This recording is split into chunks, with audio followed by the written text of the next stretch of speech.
When I was still just getting into playing jazz before I moved to the Netherlands, then I often found it very frustrating that I knew what scale to play, the arpeggio of the chord and all those basic things, but I still couldn't get it to sound right. The lines that I played in my solos were correct, but way too boring.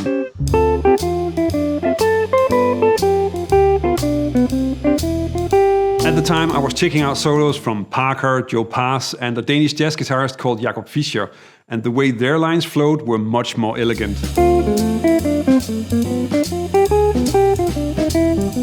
But while I mostly understood the notes and how it worked with the chords, then I couldn't really make my own version of it. The solution sort of came from two things: going to Barry Harris workshops in The Hague, where I would also later go to study, and then the solos that I was checking out. Barry could really explain bebop melodies in ways that made sense.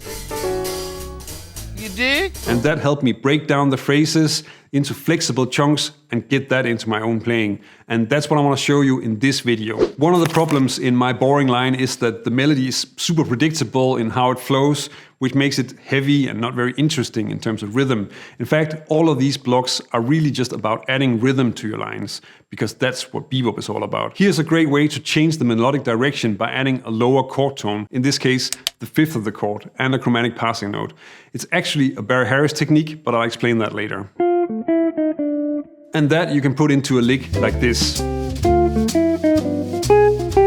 But you can use this on other chords as well. On a G7 where the third is B and the fifth is D. Or on a major 7 chord, also going from the third down to the fifth. So you can see how you can easily move this around in the scale and have your melodies come a lot more alive in your solos. The next one is taking this and then just going a step further. Now that you have a large interval skip, you can actually add a leading note to that low chord tone, and that really works well. And of course, this can become a line. Again, this will work on a G7 as well, giving you something like this. A side note to these two examples is that you can see them as part of Barry Harris' chromatic scale, where he essentially sets up a system for adding leading notes where anything can be a leading note, and that gives you some really amazing options. I'll link to my video on that in the description of this video. An important thing to keep in mind is that you want to use this to develop your own material, so make variations of them and explore what you can turn them into, because that's where they become really valuable. A few basic takes on the first two blocks could give you, or adding the leading note. But you can actually go even further and then add like a complete turn on that lower part of the phrase. And give that one more skip using the Barry Harris chromatic scale.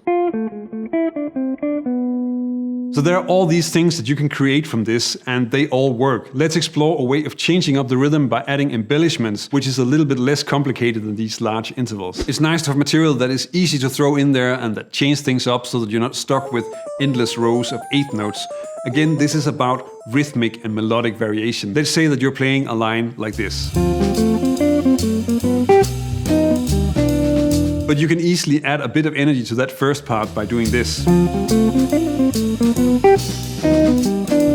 And that trill is essentially just this phrase. I think you want to play this with legato to get it to sound good, because playing it picking all the notes doesn't sound right 99% of the time. This little phrase can be used in so many ways. If you combine it with an E minor 7 arpeggio, then you have a great C major 7 line. Or if you move it in the scale and add a leading note, then you have a D minor 7 lick. In the Barry Harris masterclasses, I remember Barry referencing this as a Parker thing when he was adding it to the solo line that he was creating, but I'm not sure if he always thought of it like that. It certainly is not something that you only find in Parker solos. It's all over bebop and maybe a little bit less in hard bop. When it comes to learning this, then being practical is usually more efficient than being systematic. So an easy way to start exploring this in a scale is really just to move from string to string and see where it's easy to play. And from that, try to see where you can use it, which for this position could give you an exercise like this. And an ascending version where you're then adding a leading note could then be.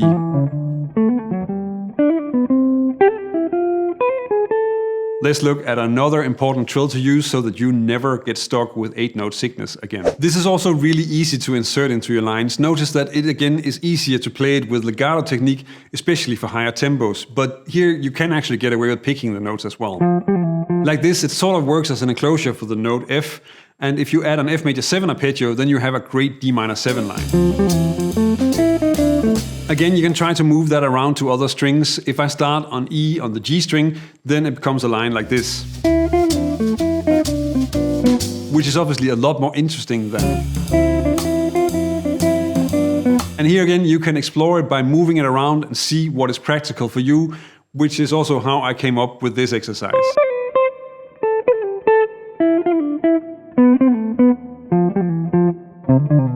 As you can tell, then I'm focusing on how you can use these phrases, not only how to play them. And that's because I think that is way more important. In the long run, you want to make it a part of your playing and your sound. And you do that by learning the concept, not just the lick, which is also really what Barry Harris taught by moving things around the scale and how to make phrases into exercises. Let's make arpeggios more bebop. This is different from the bebop arpeggio that you probably already know with a triplet and a leading note. Another approach that is really useful is to play the arpeggio like this. And that is especially great for targeting the third of the chord. So for D minor 7, you can use an A minor 7 arpeggio to really get that F out there. And it's also a great way to get the transition from D minor 7 to G7. As I mentioned, then I learned these building blocks from the Barry Harris masterclasses and transcribing solos. Another really great resource is the Joe Pass book that I discuss in this video, which is amazing material if you know how to use it.